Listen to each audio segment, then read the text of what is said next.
Ucapan selamat datang. Presbiter bertugas mengucapkan selamat beribadah di rumah masing-masing dalam ibadah minggu kedua sesudah Pentakosta. Kiranya ibadah yang kita lakukan saat ini berkenan di hadapan Tuhan dan kita diberkati olehnya. Pemberitaan firman pada saat ini disampaikan oleh Ibu Pendeta Laurentius Kastanya. Ungkapan situasi. Terbentang luas ladang pelayanan kesaksian GPIB melewati jalan-jalan berlumpur, berbatu, dan sulit untuk dilalui. Menyeberangi sungai-sungai yang tenang, panjang, namun kadang mencekam. Menembus gunung-gunung yang terjal dan tak biasa untuk dijangkau.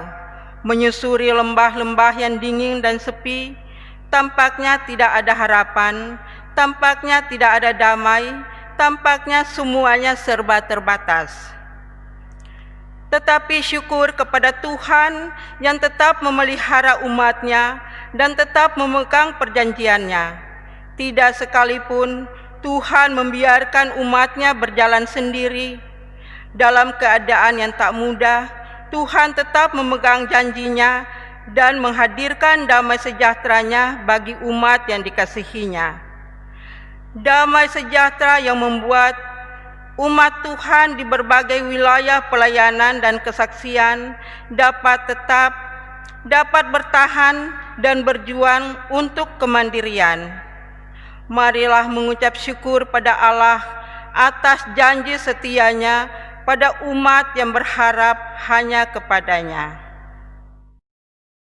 Nyanyian umat dari Gita Bakti 243 pada bait pertama dan baitnya yang ketiga.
Ajakan beribadah. Umat Tuhan, mari kita berdiri menyambut firman Tuhan yang hadir di tengah-tengah persekutuan ini. Umat Tuhan, mari kita kidungkan Gita Bakti 24 pada bait pertama dan baitnya yang ketiga.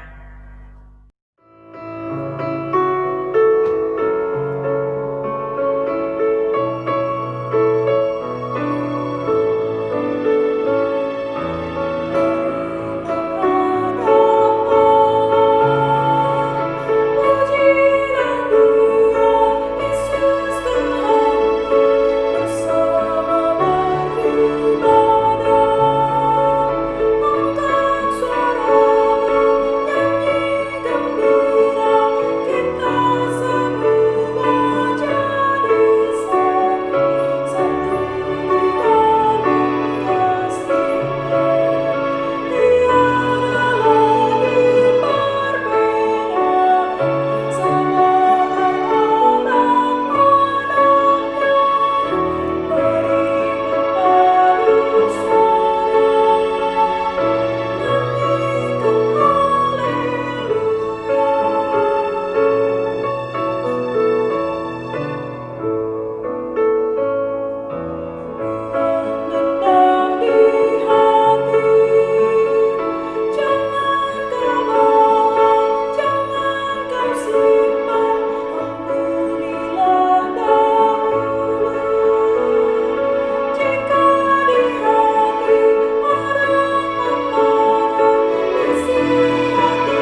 Jemaat, kita tabiskan ibadah ini. Pertolongan kita adalah dalam nama Tuhan yang menjadikan langit dan bumi.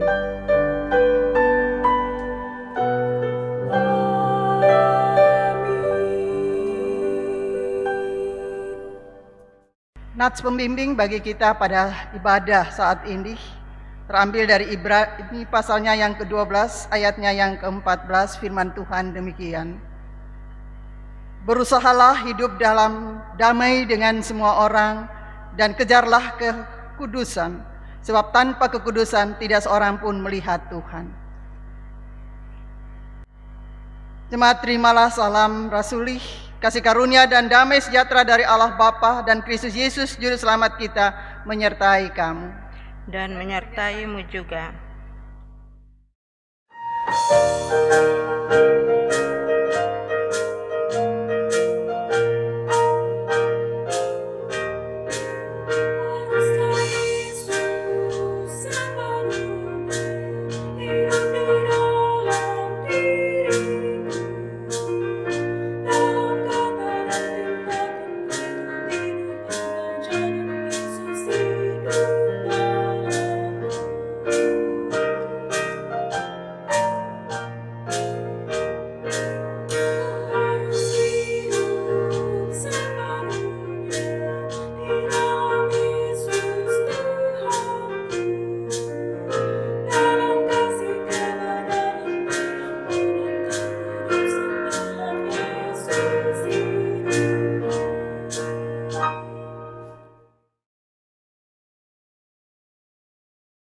Pengakuan dosa.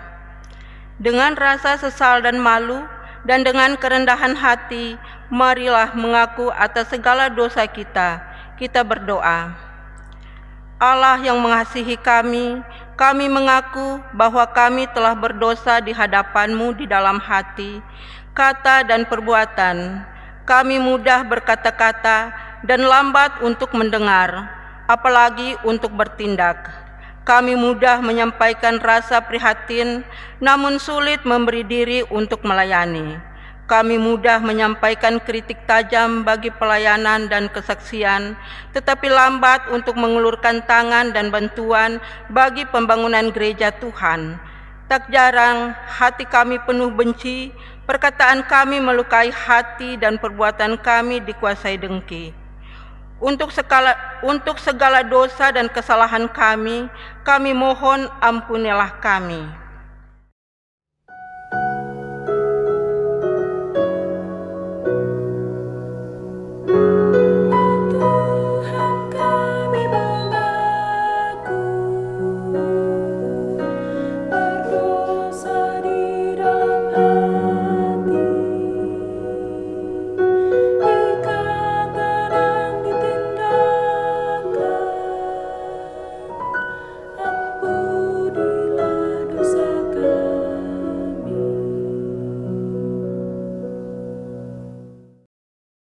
Allah yang mengasihi kami, kami mengaku bahwa kami telah berdosa di hadapan-Mu. Kami tidak sungguh-sungguh mengasihi sesama kami.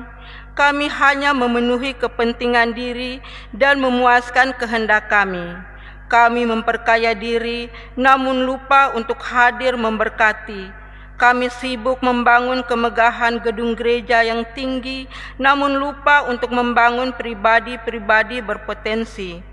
Kami memusatkan pembangunan jemaat di kota-kota besar, namun lupa pada mereka yang ada di wilayah-wilayah pelayanan dan kesaksian. Untuk kegagalan kami, untuk mengasihi sesama kami mohon ampunilah kami.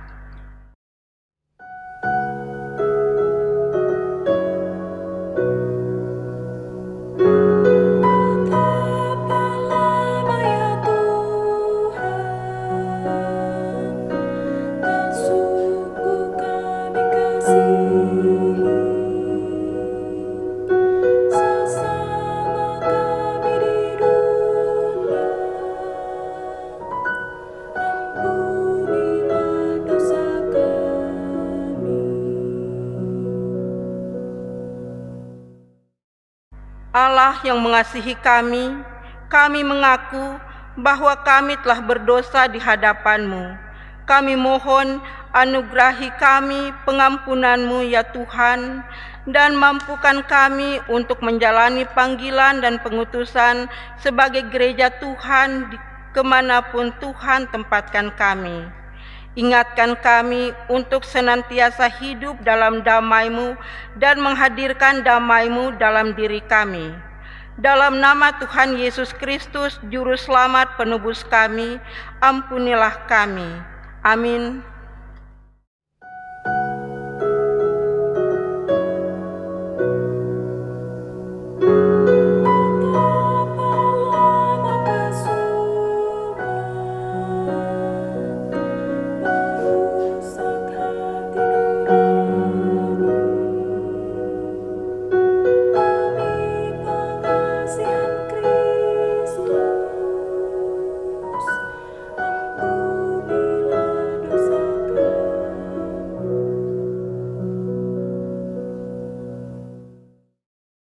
Kepada setiap orang yang telah mengaku dosa dan bertobat, disampaikan berita anugerah pengampunan seperti yang tertulis dalam kitab Mazmur pasalnya yang ke-32, ayat 1 hingga ayatnya yang kedua yang menyatakan demikian. Berbahagialah orang yang diampuni pelanggarannya, yang dosanya ditutupi. Berbahagialah manusia yang kesalahannya tidak diperhitungkan Tuhan, dan yang tidak berjiwa penipu. Demikian firman Tuhan, dan berdasarkan firman Tuhan ini sebagai pelayan Yesus Kristus, kami memberitakan bahwa pengampunan dosa telah berlaku dalam nama Bapa dan Anak dan Roh Kudus. Syukur kepada Tuhan. Amin.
Jemaat kita yang telah mendengar berita anugerah pengampunan, saya jemput mari berdiri untuk mendengar perintah hidup baru seperti yang tertulis dalam Galatia pasalnya yang ke-6 ayat 1 hingga ayatnya yang ke-10.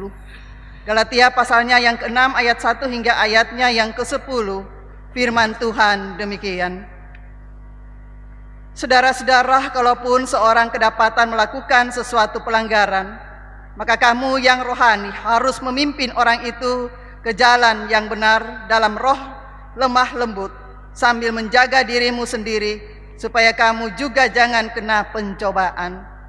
Bertolong-tolonglah menanggung bebanmu, demikianlah kamu memenuhi hukum Kristus. Sebab kalau seorang menyangka bahwa ia berarti, padahal ia sama sekali tidak berarti, ia menipu diri sendiri. Baiklah, tiap-tiap orang menguji pekerjaannya sendiri, maka ia boleh bermegah melihat keadaannya sendiri dan bukan melihat keadaan orang lain.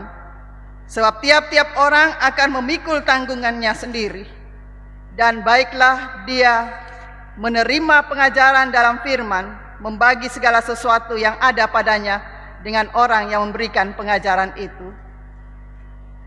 Jangan sesat, Allah tidak membiarkan dirinya dipermainkan, karena apa yang ditabur orang, itu juga yang akan dituainya.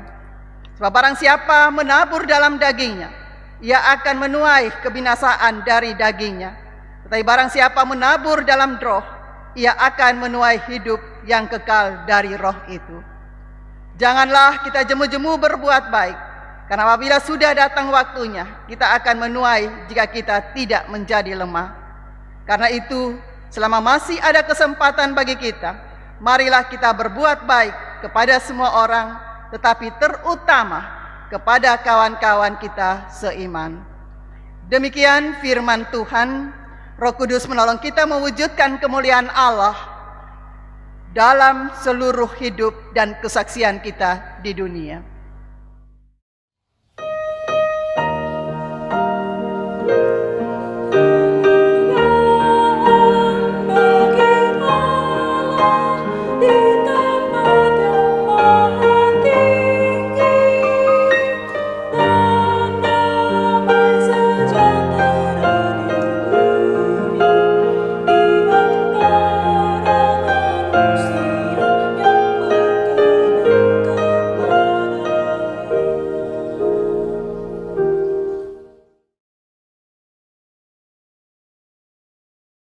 Jemaat, kita akan masuk dalam pemberitaan firman Tuhan.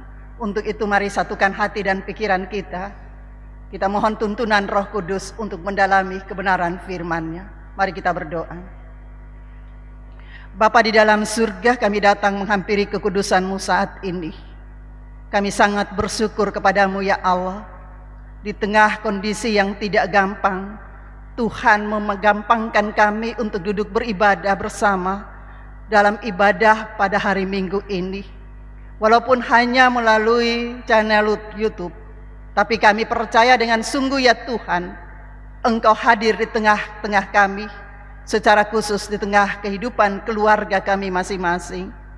Kami akan membaca merenungkan kebenaran firman-Mu dari Alkitab yang akan kami buka dan kami baca. Kami mohon Tuhan, kiranya Engkau menuntun kami dengan Roh-Mu yang kudus, supaya kami dapat memahami kebenaran firman-Mu ini dengan baik. Dengar dan sambut doa kami ya Bapa, di dalam nama Tuhan Yesus Kristus, firman yang hidup kami berdoa. Amin. Jemaat, mari berdiri untuk mendengar pembacaan Alkitab. Terpujilah Kristus, haleluya.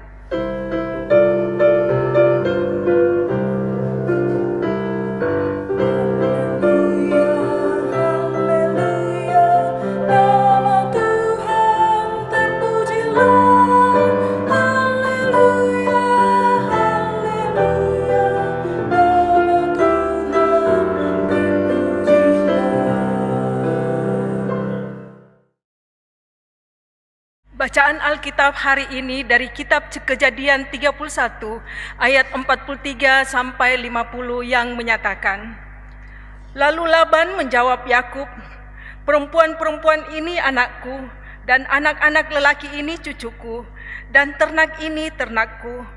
Bahkan segala yang kau lihat di sini adalah milikku. Jadi apakah yang dapat kuperbuat sekarang kepada anak-anakku ini atau kepada anak-anak yang dilahirkan mereka?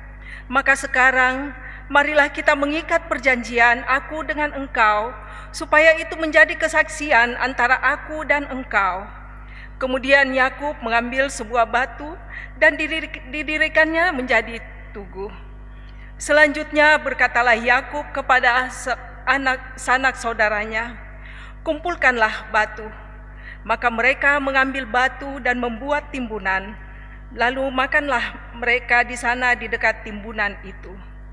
Laban menamai timbunan batu itu Yegar Sahaduta, tetapi Yakub menamainya Galet. Lalu kata Laban, timbunan batu inilah pada hari ini menjadi kesaksian antara aku dan engkau. Itulah sebabnya timbunan itu dinamainya Galet dan juga Mispah, sebab katanya, Tuhan kiranya berjaga-jaga antara aku dan engkau apabila kita berjauhan. Jika engkau mengaibkan anak-anakku, dan jika engkau mengambil istri lain di samping anak-anakku itu, ingatlah, walaupun tidak ada orang dekat kita, Allah juga yang menjadi saksi antara aku dan engkau.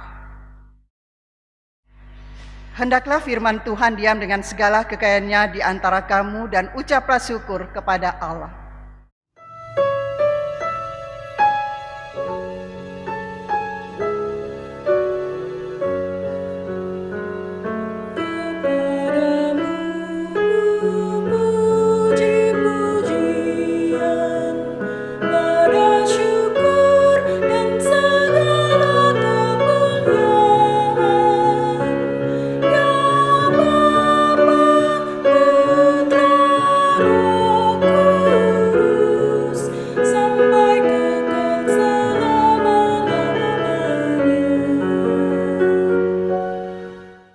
Jemaat dipersilakan duduk kembali.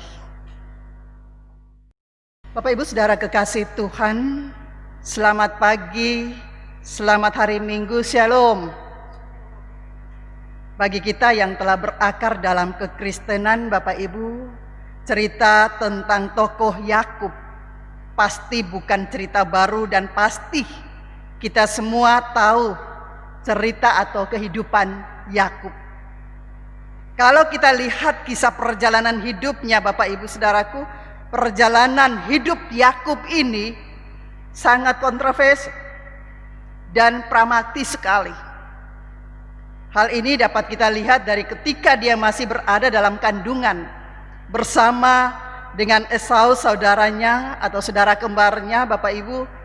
Ketika dia bertumbuh, ketika dia melakukan sesuatu yang kita tahu bersama, masalah bubur kacang merah.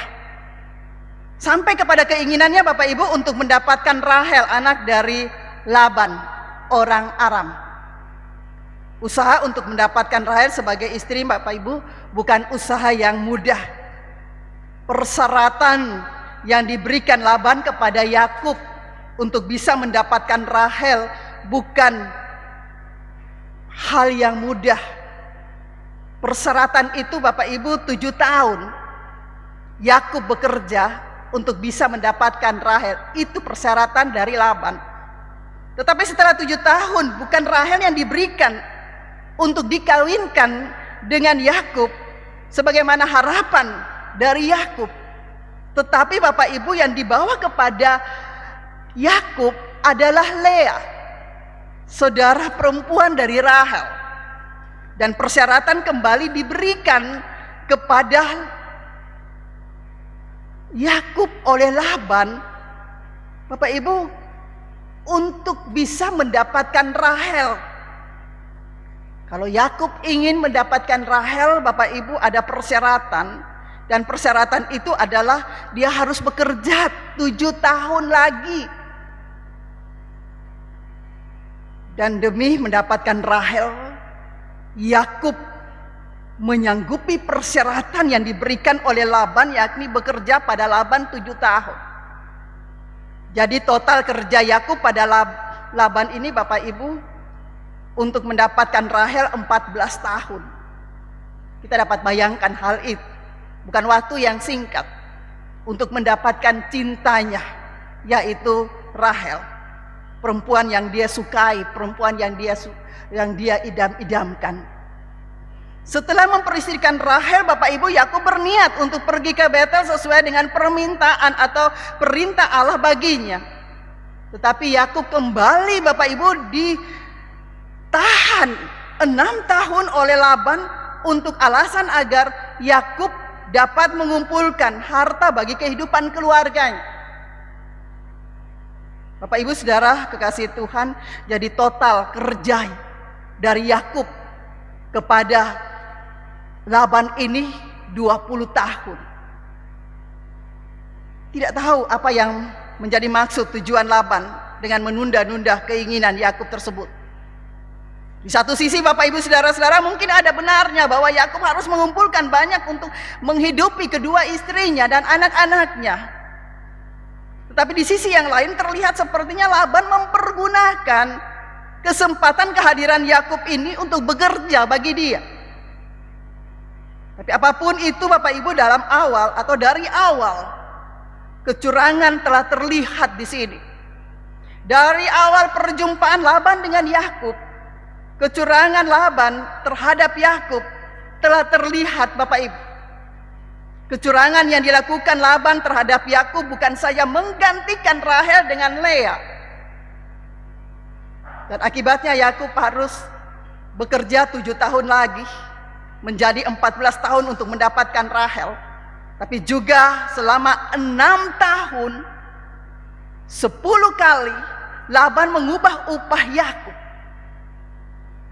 Artinya Bapak Ibu bahwa selama 20 tahun Yakub diperlakukan tidak jujur oleh Laban. Yakub dicurigai oleh Laban atau dicurangi oleh Laban, mertuanya sendiri. Namun kecurangan Laban terhadap Yakub secara khusus menahan Yakub untuk bekerja padanya, justru mendatangkan banyak keuntungan bagi Yakub Bapak Ibu dari hasil kerjanya dibandingkan yang dimiliki oleh Laban sendiri. Dan ini menjadi salah satu Bapak Ibu pemicu hubungan keduanya menjadi tidak harmonis. Ditambah lagi ketika Laban pergi untuk menggunting bulu dombanya Bapak Ibu, Yakub dengan diam-diam dia membawa seluruh keluarganya, dia membawa seluruh harta bendanya Bapak Ibu, meninggalkan Laban, dan dia pergi menuju pegunungan Efrat dan berjalan ke Gilead. Kepergian Yakub ini Bapak Ibu selain untuk menghindar dari kehidupan Laban dan untuk menghindar dari percecokan antara dirinya dengan Laban, mertuanya itu.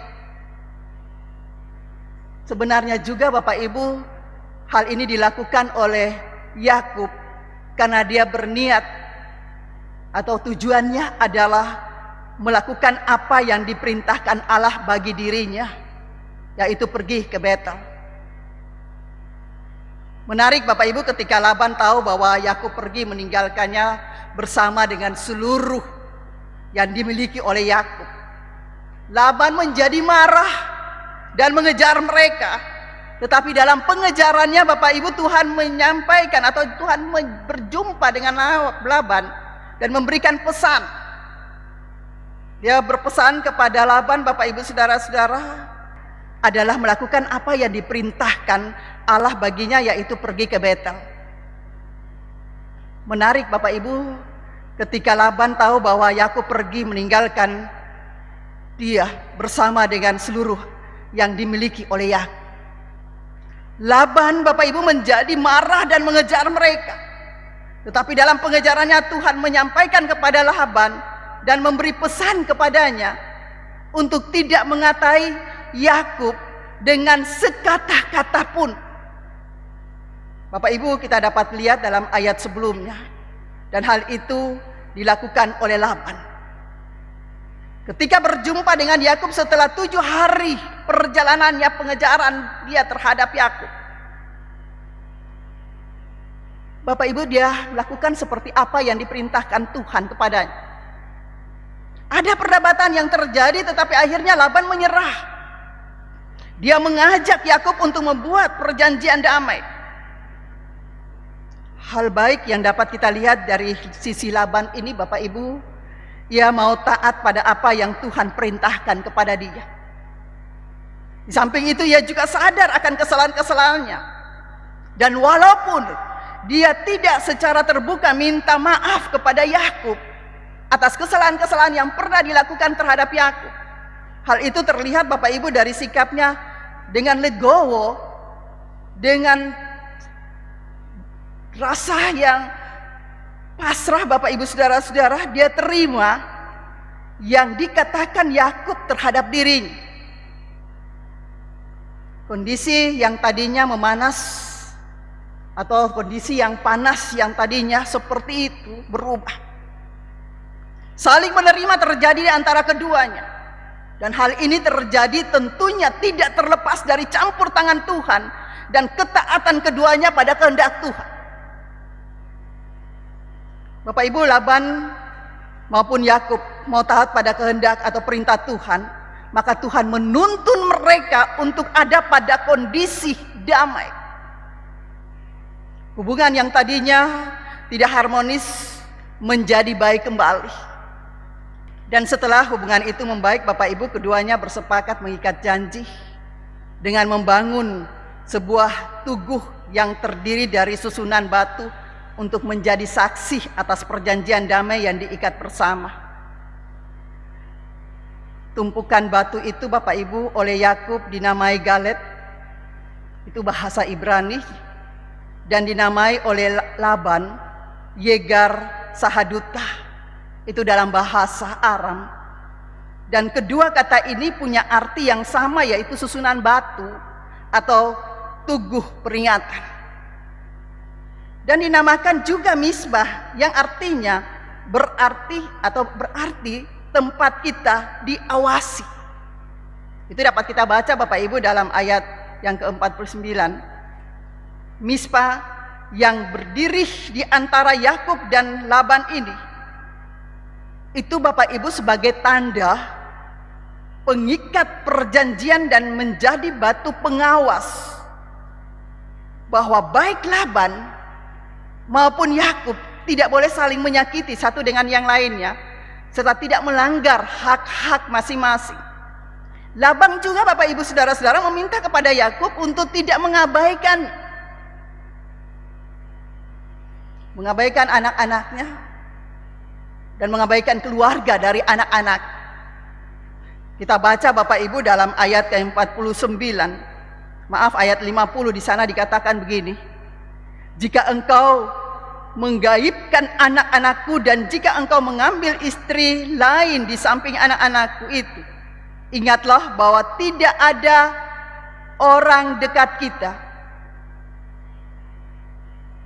Allah juga yang menjadi saksi antara aku dan engkau.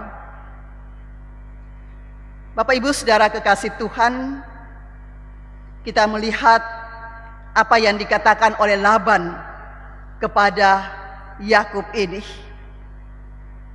Dengan perjanjian yang diikat bersama dengan Yakub, Laban ingin agar mereka taat pada perjanjian yang dibangun itu.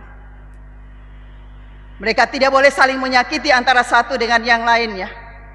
Dan di sini Tuhan sebagai pengawas di atas perjanjian yang mereka bangun berdua. Perjanjian yang telah membaik ini Bapak Ibu kemudian juga menjadi perjanjian antara dua bangsa, yaitu antara Aram dan Israel, untuk saling menghormati wilayah masing-masing. Dan kalau kita baca pada ayat-ayat seterusnya, secara khusus ayatnya yang ke-55, Bapak Ibu Saudara-saudara, Laban kembali ke daerahnya dan Yakub melanjutkan apa yang Tuhan perintahkan kepada dia. Bapak Ibu Saudara-saudara, kira-kira seperti ini yang dapat kita tafsirkan dalam bacaan kita tadi. Sekarang apa yang menjadi relevansi bagi kita? Ada pendapat Bapak Ibu yang menyatakan sejahat-jahatnya seseorang pasti ada sisi baik yang terselip di balik perbuatan yang jahat. Dan sesabar-sabarnya seseorang, ada waktu di mana dia tidak bisa lagi bertahan dalam kesabaran. Dua sifat ini bertentangan, tapi dua hal ini Bapak Ibu yang kita lihat dalam pribadi kedua tokoh dalam bacaan kita tadi, Yakub dan Laban. Tapi sifat itu bisa berubah Bapak Ibu, karakter itu bisa berubah, dan perubahan itu bisa terjadi karena mereka mau memberi diri taat pada kehendak Tuhan. Perubahan seperti ini tidak gampang Bapak Ibu. Tetapi hal itu bisa terjadi dalam diri atau orang yang taat, orang yang setia pada firman Tuhan, orang yang mau mendengar dan melakukan firman Tuhan itu. Yakub bukan tidak pernah melakukan kesalahan Bapak Ibu Saudara. Ia pernah melakukan kecurangan terhadap saudara kembarnya dengan menipu ayahnya untuk mendapatkan status. Tapi ketika dia mau taat pada perintah Tuhan, dia bisa masuk dalam kehidupan yang lebih baik. Demikian juga dengan Laban Bapak Ibu, orang Aram yang tidak mengenal Allah itu. Walaupun dia pernah melakukan kecurangan kepada Yakub untuk melindungi anak-anaknya, Bapak Ibu Saudara kekasih Tuhan, tetapi ketika dia mau taat kepada suara Tuhan, Tuhan membuat hatinya berbalik dan dengan legowo menerima jalan hidupnya yang dimulai dengan membuat perjanjian damai dengan Yakub untuk saling menjaga, untuk tidak saling menyakiti satu dengan yang lain, untuk hidup damai. Dan hidup dalam perdamaian itu membuat mereka hidup begitu indah. Perjanjian untuk tidak saling menyakiti Bapak Ibu, baik untuk mereka berdua, Laban dan juga Yakub, maupun bagi anak-anak atau istri, keluarga dari Yakub. Bapak Ibu Saudara kekasih Tuhan, kehidupan yang kita jalani saat ini memang tidak gampang. Pandemi COVID-19 membuat dan menghadirkan banyak perubahan Bapak Ibu dalam kehidupan manusia dan dalam kehidupan dunia saat ini. Kita tidak tahu Bapak Ibu kapan hal ini berakhir, atau peristiwa ini atau keadaan ini berakhir. Ada pendapat yang menyatakan bahwa pandemi COVID-19 ini ada baiknya Bapak Ibu, karena keluarga bisa punya waktu untuk bersama di rumah, membangun bersama kehidupan yang tadinya sudah renggang akibat kesibukan masing-masing. Pendapat ini benar Bapak Ibu dan tidak salah. Kita punya waktu untuk bersama dengan keluarga, beribadah bersama, itu puji Tuhan. Tapi ada banyak orang Bapak Ibu yang memakai kesempatan yang sulit ini untuk melakukan hal-hal yang tidak terpuji. Menipu, mengambil keuntungan dari kesulitan-kesulitan orang lain. Itu banyak terjadi di sekitar kehidupan kita. Sangat penting untuk membangun kehidupan yang benar Bapak Ibu, sangat penting untuk membangun kehidupan yang baik. Karena bukan tidak punya tujuan ketika Tuhan mengizinkan kita diperhadapkan dengan kondisi yang sulit seperti saat ini. Kita belajar dari Yakub. Dalam kondisi sulit dia tetap ingat janji Tuhan. Dia melakukan apa yang menjadi kehendak Tuhan. Dan hal itu juga yang membuat dia bisa berdamai Bapak Ibu Saudara-saudara dengan Laban dan situasi yang diperhadapkan bagi diri.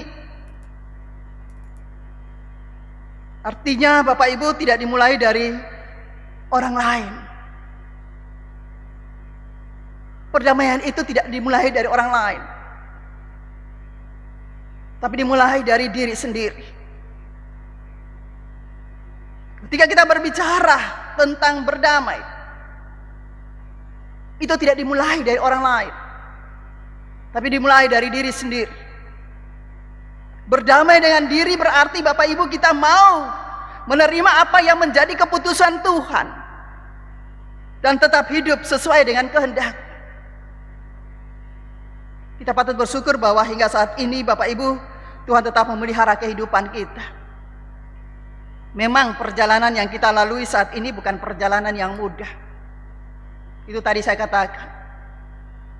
Namun patut kita syukuri, sebab siapakah kita Bapak Ibu di hadapan Tuhan, kita bisa masih ada sampai saat ini. Betapa penting untuk membangun komitmen untuk tetap setia kepada Tuhan dengan hidup yang benar di hadapan Tuhan. Dan jangan Bapak Ibu abaikan firman yang datang pada saudara.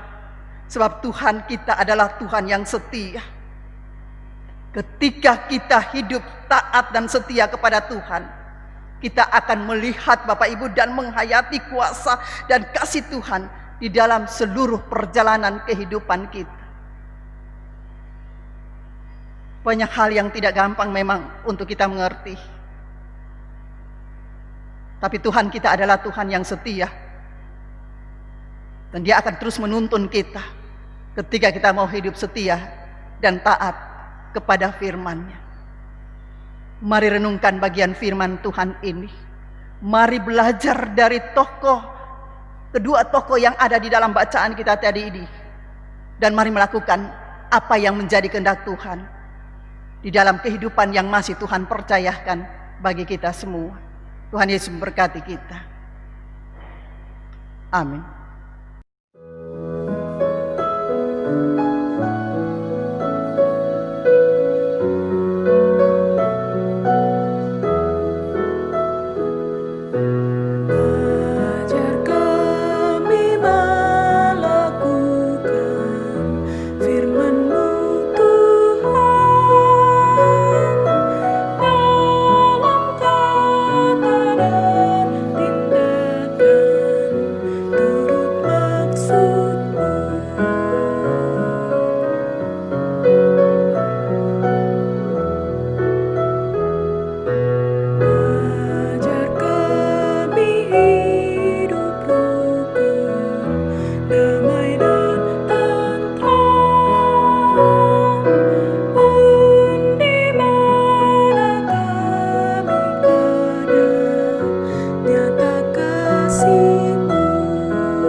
Jemaat Tuhan bersama semua orang percaya di segala waktu dan tempat, saya mengajak Bapak Ibu untuk mari berdiri untuk mengaku iman menurut pengakuan iman rasuli.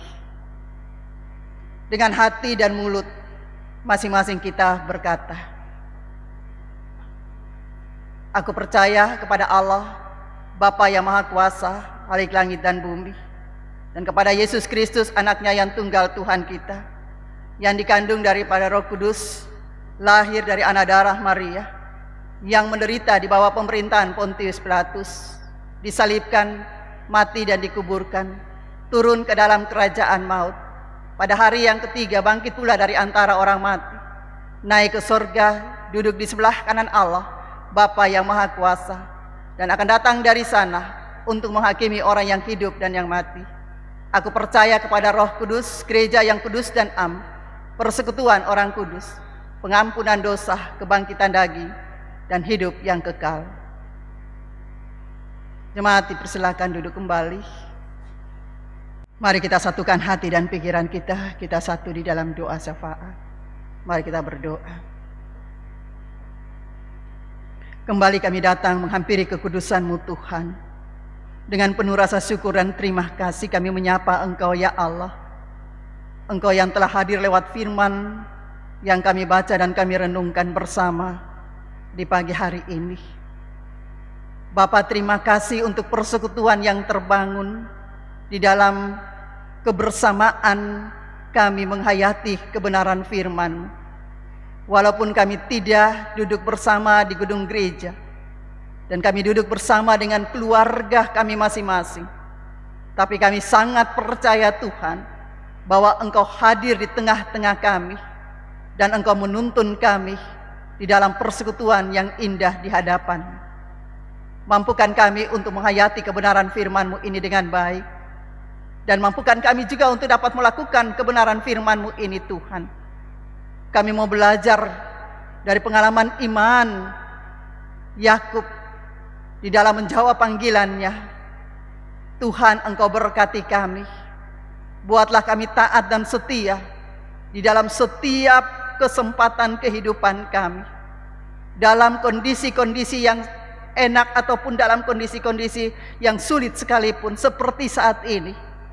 Ketika kami diperhadapkan dengan masalah-masalah kehidupan dunia yang di dalamnya kami diperhadapkan dengan pandemi COVID-19. Kami mohon Tuhan, Engkau kuatkan dan mampukan kami untuk melihat kuasa Tuhan, sehingga apapun yang diperhadapkan bagi kami tetap kuat di dalam Tuhan. Kami tetap setia di dalam menjawab panggilan kami, dan kami mau hidup kami penuh dengan damai sejahtera Tuhan, yang di dalamnya Tuhan kami juga dapat menjadi pembawa-pembawa damai sejahtera di tengah kehidupan kami ya Allah. Secara khusus di tengah kehidupan rumah tangga kami, bagi suami kami, bagi anak-anak kami, bagi istri kami, bagi orang tua kami, bagi orang-orang yang ada di sekitar kehidupan kami. Tuhan, pakai kami sebagai alat di tangan-Mu, supaya kami dapat menyatakan kehendak Tuhan dan hidup kami sesuai dengan kehendak-Mu. Terima kasih ya Tuhan, Engkau berkati keluarga-keluarga hamba-Mu, keluarga-keluarga jemaat yang beribadah pada saat ini. Bapa, kenal mereka jauh daripada mereka mengenal diri mereka sendiri. Kebutuhan-kebutuhan hidup Tuhan di dalam kondisi COVID-19 ini, Tuhan, kiranya Engkau sempurnakan, Engkau lengkapi setiap keluarga-keluarga-Mu ini, dan Engkau mampukan mereka untuk tetap memandang kepada Tuhan sebagai sumber kehidupan, sehingga apapun yang menjadi kebutuhan mereka terpenuhi oleh karena kuasa dan kasih Tuhan yang tidak terbatas dalam kehidupan kami umat. Bapa, kami berdoa, kami menyerahkan jemaat-Mu, jemaat GPIB Betania. Tuhan, berkati jemaat-Mu ini. Kerinduan kami untuk duduk bersama dalam persekutuan di gereja-Mu, kiranya Tuhan itu dapat terjawab, dan kami percaya ada waktu Tuhan untuk membuat kami bersekutu bersama. Untuk itu ya Tuhan, buatlah kami tetap setia dan taat kepada-Mu ya Allah. Engkau berkati para presbiter yang ada di tengah jemaat-Mu ini. Engkau berkati juga unit-unit misionari Tuhan. Engkau berkati juga kehidupan umat Tuhan dalam kondisi apapun juga. Secara khusus ya Allah, kami berdoa untuk orang tua kami, saudara-saudara kami yang mengalami beban kehidupan, mereka yang sakit, mereka yang bergumul dengan persoalan-persoalan kehidupan. Tuhan, tolong mereka. Kami berdoa untuk mereka yang berulang tahun pada hari ini, minggu ini, bahkan di bulan ini. Sempurnakan sukacita mereka Tuhan, baik pribadi maupun rumah tangga mereka masing-masing. Kehidupan mereka yang dipenuhi dengan berkat-berkat Tuhan. Bapa, terimalah ungkapan syukur dari setiap umat-Mu ya Allah. Terima kasih ya Tuhan. Kami berdoa untuk PHMJ dalam program-program kerja mereka ke depan. Tuhan berkati, Tuhan tolong, Tuhan mampukan dalam hikmat Tuhan, sehingga apa yang menjadi program kerja dan apa yang telah dilaksanakan atau yang masih sementara dilaksanakan, bahkan yang akan dilaksanakan ke depan, semuanya dapat berjalan sesuai dengan kehendak Tuhan. Bapa, terima kasih. Kami berdoa untuk KMJ kami, Bapak Pendeta Yuniarto. Engkau berkati hamba-Mu ini, Engkau berikan kekuatan, kesehatan yang baik, bersama dengan para pendeta yang ada di tengah jemaat GPIB Betania ini. Tuhan, mampukan kami untuk melihat kuasa Tuhan, sehingga pelayanan yang Tuhan percayakan bagi kami dapat terus kami lakukan dengan baik. Bapak, kami juga mau berdoa untuk bangsa dan negara ini. Kami berdoa untuk dunia yang sementara bergumul dengan berbagai hal yang hadir di sekitar kehidupan umat-Mu ya Allah. Tuhan berkati, Tuhan tolong kami. Kalau kami boleh meminta Tuhan, kiranya Engkau mengangkat pergumulan kami ini ya Tuhan.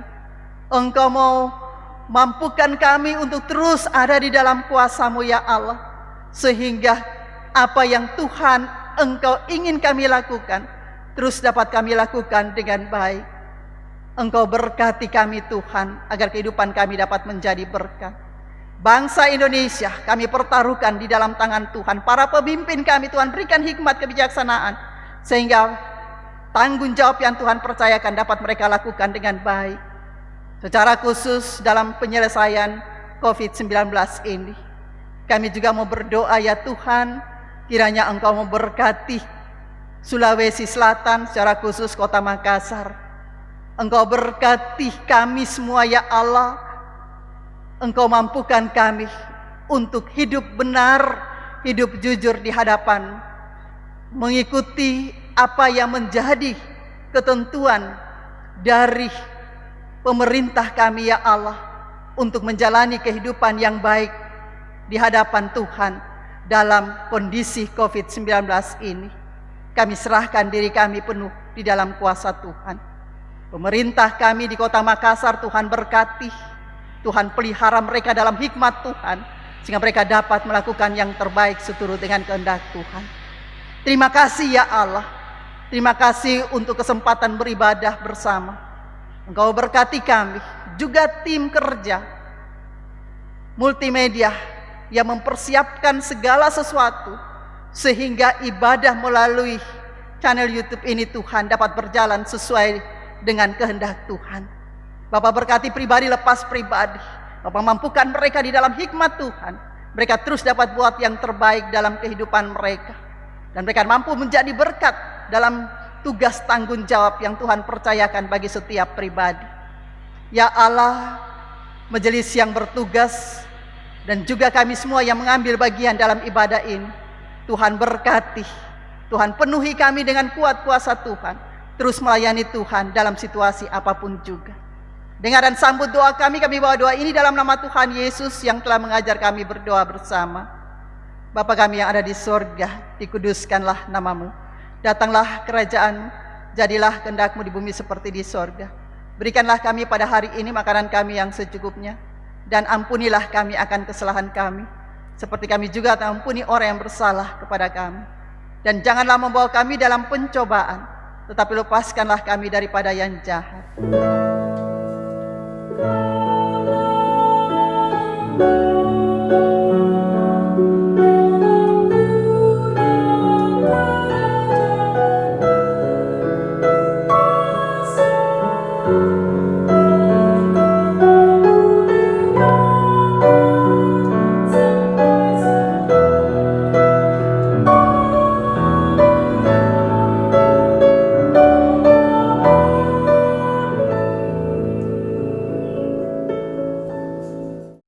Kekasih-kekasih Tuhan, mari kita mengucap syukur kepada Tuhan dengan memberi persembahan kepadanya.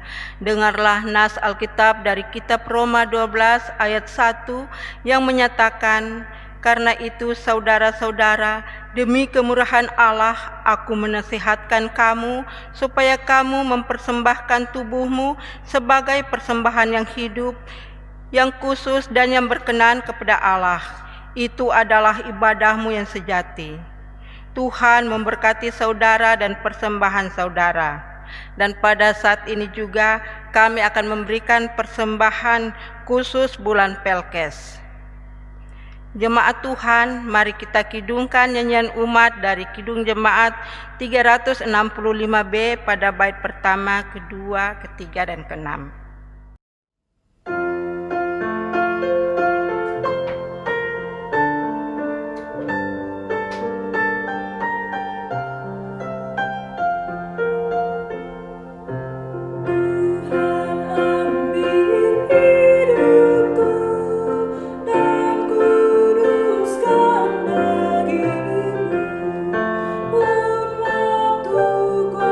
Pakailah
Mari kita berdiri dan membawa persembahan ini dalam doa. Allah yang penuh kasih, oleh anugerah-Mu kami telah menerima segala yang baik dalam hidup kami. Untuk itu, terimalah ungkapan rasa syukur kami melalui persembahan syukur ini untuk dipakai dalam pelayanan yang menghadirkan damai-Mu.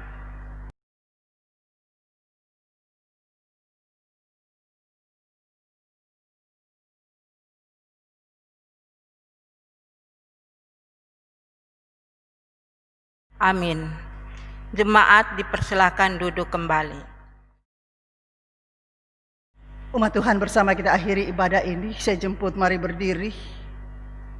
Pulanglah dengan penuh damai sejahtera dan jadilah pelaku firman Tuhan di dalam kehidupan, di keluarga, gereja, masyarakat, dan bangsa.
Arahkanlah hati dan pikiranmu kepada Tuhan, serta terimalah berkat-Nya.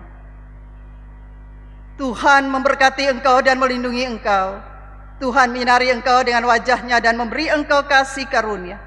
Tuhan menghadapkan wajah-Nya kepadamu dan memberi engkau damai sejahtera.